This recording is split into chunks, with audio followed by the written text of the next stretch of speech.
Sorry. Economic with its exposition. Oh, Look at this one. beautiful. Oh, hello. Hello, Pearl.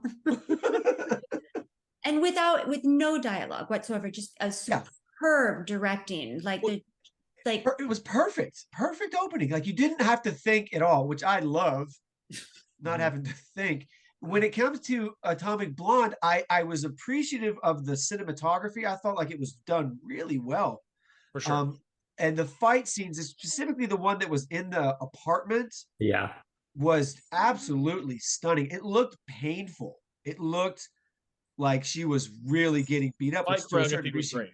Yeah. But I think throughout the movie, we were all kind of going, who?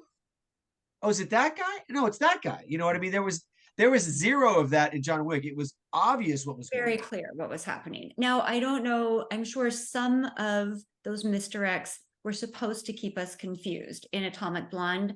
I don't think it was the kind of confusion that we were experiencing, though. It wasn't quite the right kind where at the end we go, oh, yeah. At the end, we were still like, huh? Wait. Yeah. She's American? Oh, she's American. Well, when you go from agent to double agent to triple agent, then you're like, whoa, okay, wait, what? Oh, like she had triple crossed people, and it was just and even at the end, I was like, is that what that is? Is she? You needed to watch it a second time, and I wasn't going to do that. Yeah.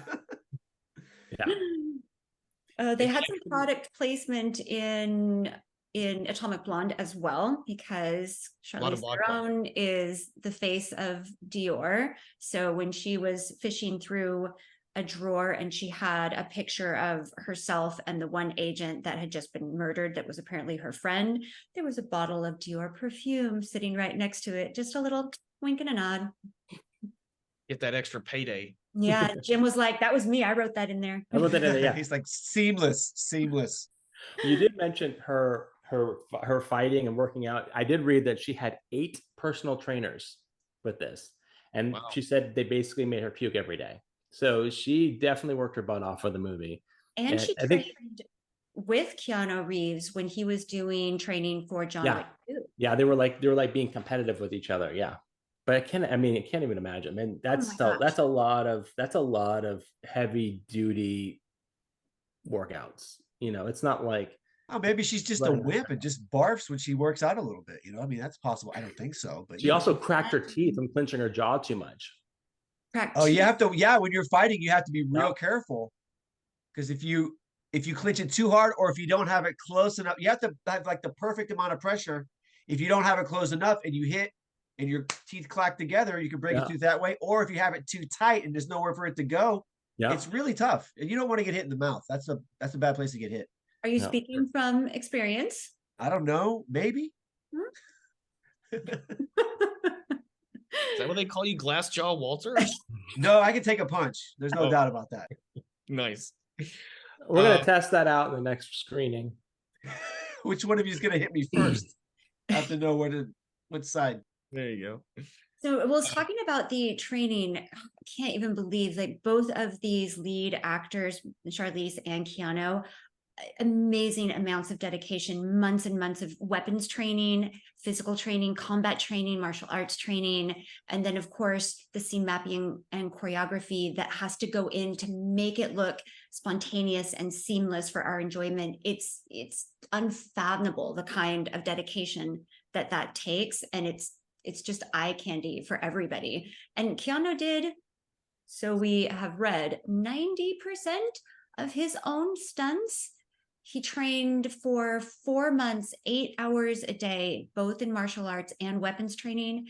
And some of his weapons training instructors said that he was almost too good, that he was faster and better at reloading magazine guns than some soldiers that they had trained. Well, surely he had some experience, like The Matrix alone, a lot of guns. I mean, not that I'm sure he put a lot of effort into this film as well, but I wonder if he had a little background in it. So many different guns, though. Like, he doesn't just have like one. He's not like a Clint Eastwood with his one bad boy. He has like dozens and dozens of different guns that he used at just like one after the other.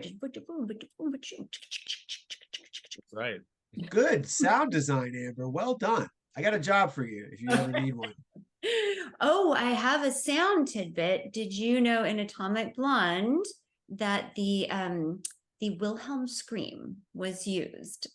And I actually did not know what that was, but I'm like, oh, I bet you Steve knows what that is. Oh my gosh, Famous. yeah, it's a huge thing. If you can get it, it's in a lot of movies. Every Star Wars movie has it. Every Indiana Jones has it. It's a gag. You can actually look it up on YouTube. If you just look up Wilhelm scream, it'll give you first it shows you the actual bit from an old movie. It's an old Western. Have you ever seen it? It's hilarious. So there's a guy on a horse and somebody goes, "Hey, Wilhelm," and then he gets shot in the leg with an arrow and he makes that scream. The one that goes, or whatever. I'm not gonna do it, but you know what I mean. And that became the Wilhelm, and now it's in it's a joke for sound guys to put it in when they can't.